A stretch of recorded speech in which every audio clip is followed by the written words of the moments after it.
Hours after their first face-to-face showdown of the presidential debate season, Hillary Clinton and Donald Trump were back out on the campaign trail this Tuesday. Both Republicans and Democrats have cried victory following the debate that was watched by over 80 million TV viewers. Trump has vowed to hit back harder when the pair take to the stage again in St. Louis on October the 9th. Elliot Richardson has more on the reaction on the streets and in the opinion polls to the White House rivals' respective performances. The first of three face-to-face matchups between the two candidates, and there were plenty of fireworks. Tens of millions tuned in to what is thought to be a record audience for a debate. Both candidates had their backers and critics. Donald Trump won the debate, hands down, and more importantly, she proved she couldn't be president. Her ignorance of the economy is astounding. The birther movement, he won't raise minimum wage for working people. He won't support affordable health care. It's a tax on Mexico, our next door neighbor. In a fractious debate, things turned personal. Trump accused Clinton of not having the temperament or stamina to be president. Hillary Clinton almost all of her positions defended the status quo. By a 3-to-1 margin, nearly 70% of Americans believe we're on the wrong course. The country is not headed in a healthy direction, and that's been true for 8 or 10 years. There were plenty of jabs, but no decisive blow just yet.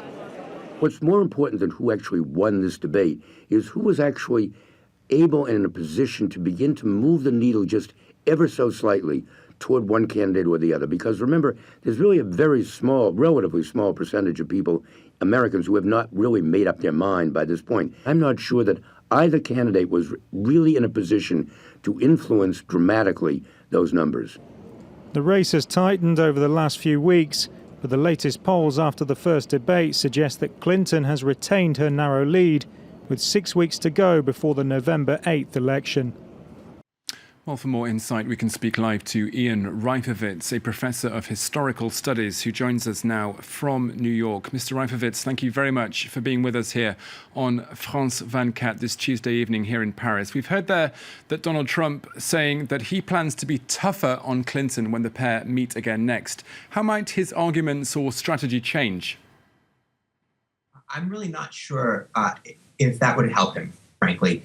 Most of the criticisms about his performance last night in terms of what you might call toughness, centered on him being, if anything, too personal.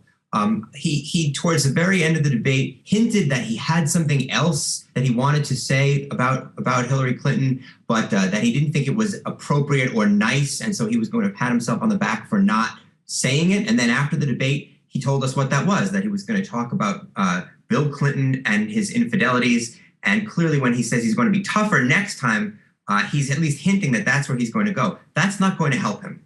That's not going to help him at all. It doesn't make him look presidential. It only, in fact, highlights the fact that he's himself been divorced 3 times.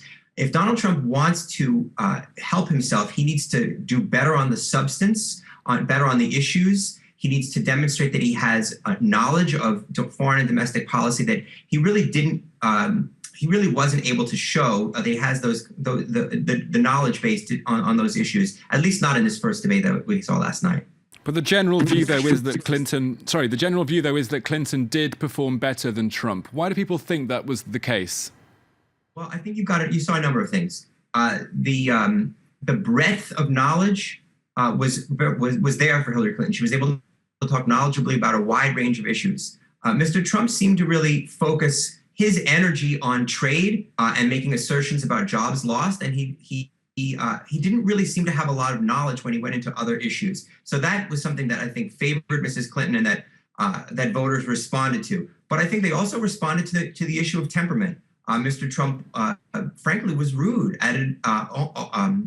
repeatedly during the debate. He cut off and interrupted Mrs. Clinton. He cut off and interrupted the moderator. And respondents to various focus groups and instant polls that I've been watching, they didn't like those moments. They didn't think that he looked presidential. So Hillary Clinton was strong on substance, but was also stronger on temperament. Donald Trump's got a lot of work to do if he's going to improve his performance for the next debate. And historically, these US presidential debates are a huge TV event in the States that can either make or break a White House race in many ways. How important do you think they'll be this time around? Well, we've already seen that more people watched this debate last night than any debate in American history. The closest debate was 1980 between Ronald Reagan and Jimmy Carter, although granted it was a smaller population then, so perhaps a higher percentage of people watched the 1980 debate. But in many ways, that one is very similar to this one. You had a candidate, Ronald Reagan, who was seen as perhaps not ready to handle the presidency for various reasons, and I think you saw that. That's been the question about Donald Trump as well. Reagan had only one debate. This is one of three, and Reagan did well enough in that one debate to win the presidency.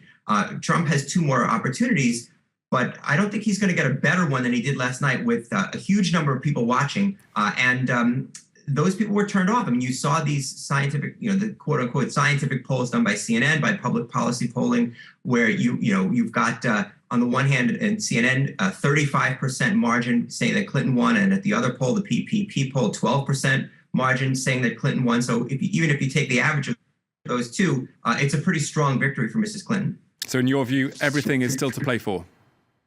I think there's plenty of time left for Mr. Trump, but he's got a lot of ground to make up.